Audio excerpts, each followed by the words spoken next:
We've talked to you guys a lot about fractal living and about the idea that every moment offers potentials. Every moment offers multiple ways to experience it. Right? So we've talked about the fact that you can have an experience. The webcast doesn't work, and you can experience it as level 1, 2, 3, 4, 5, 6, or 7. There's more, but let's just stick with those. You go to the new restaurant, the tables are funny and they feel like they're going to fall over on you. Level 1, 2, 3, 4, 5, 6, or 7. And in essence, you pick. Every moment has depth to it. Every moment has options. Every moment has opportunity. Every moment is fractal. Every moment is every moment. And so when we talk about these levels things, a lot of times we talk about them sort of in the sense of like growing as beings, growing through the levels. And that's one way to think about it. But you know, when we first came up with the idea, it was so you could go into, so we could jump time streams, so that we could experience alternate expressions, so that we could stop time, so that we could do all this stuff. Only by when you fully experience the potential of each moment, or at least are aware of the potential each moment holds, only then do you start to really feel like a creator. Only then you start to really feel as though you're a master of possibilities. Only then do you start to feel like you can navigate this world rather than just be swept along by it. You need to own. What's the best way to say it?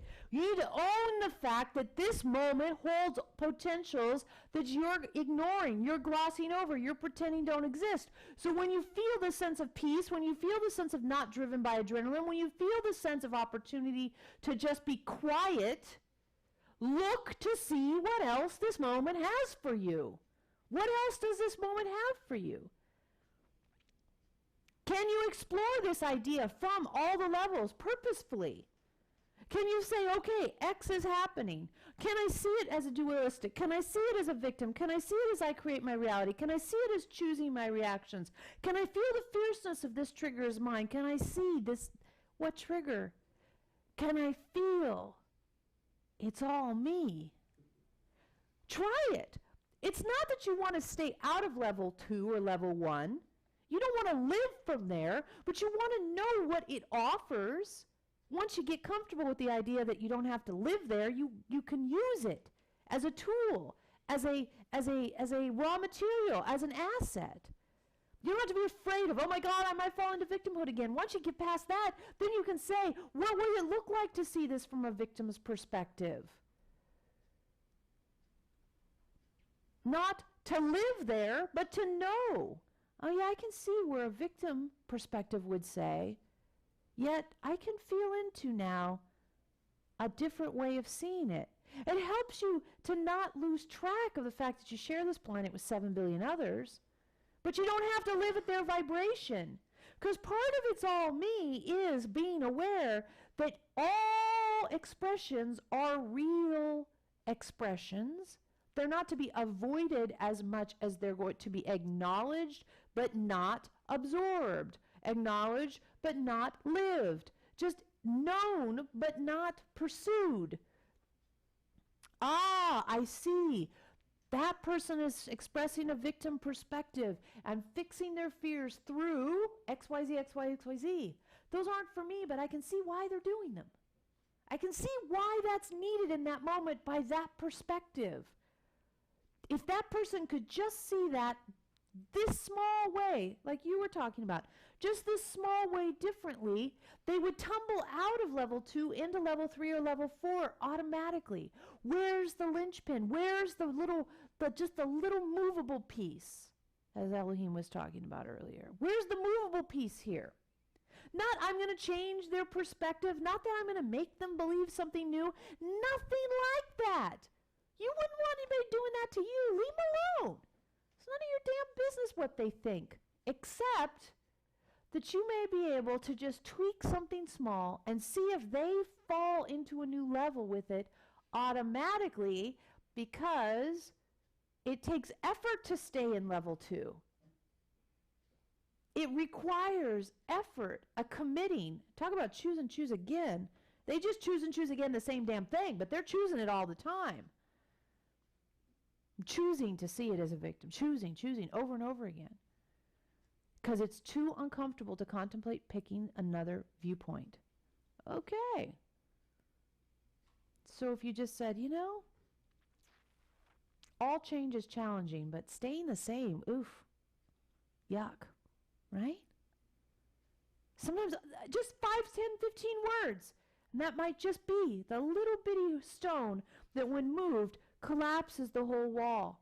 You don't go into them and shake their shoulders and say, hey, you should see this differently. You just see if there's a place where you can poke one little hole and get away.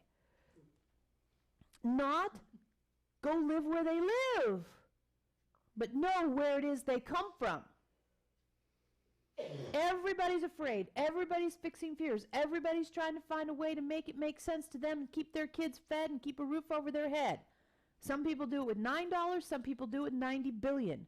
You never know what person needs what to feel that voice quieted.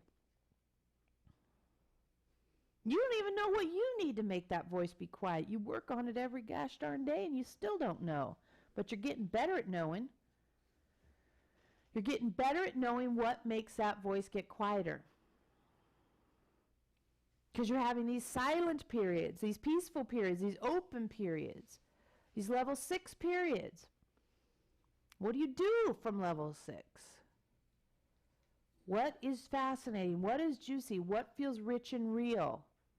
One of the things you can do is look at the moment you're in and see what else is there.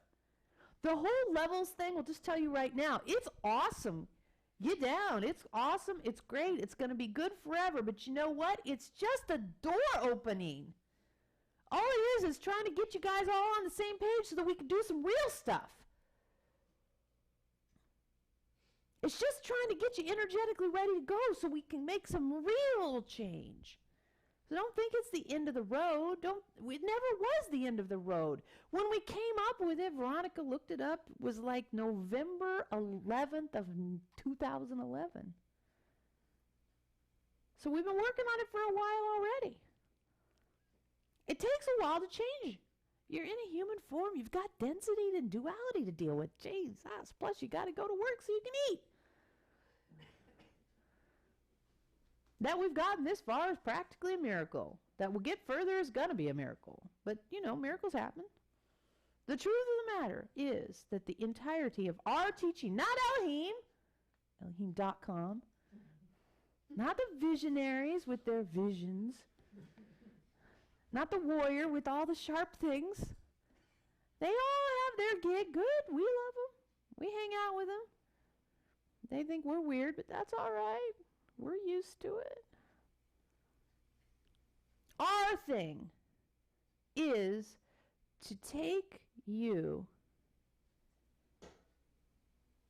who is accustomed to having this one perspective from two eyes looking out, and perhaps a second perspective of a looking in, and multiply the perspectives with which you're able to explore this moment, experience this moment. We're multiplying the perspectives. We're using the levels to get your energetic vibrational thing going to the point where you're not trapped in things like easy, things like hamster wheel. We've broken you out of most of that. Now you're kind of free floating. It's freaking you out. You're abiding in the discomfort of uncertainty. Those are some good Elohim words for you. So Elohim, abiding in the discomfort of uncertainty. Jesus, could you just use any more syllables to say something? Feels like shit, but it's the place to be. That's how we would say it. Probably wouldn't do any better.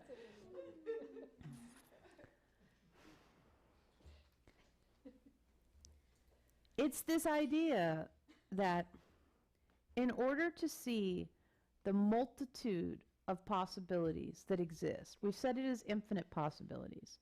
In order to perceive infinite possibilities, you have to be willing to see things different ways. Said another way, in order to see the infinity of possibilities, you have to be able to assume different vantage points.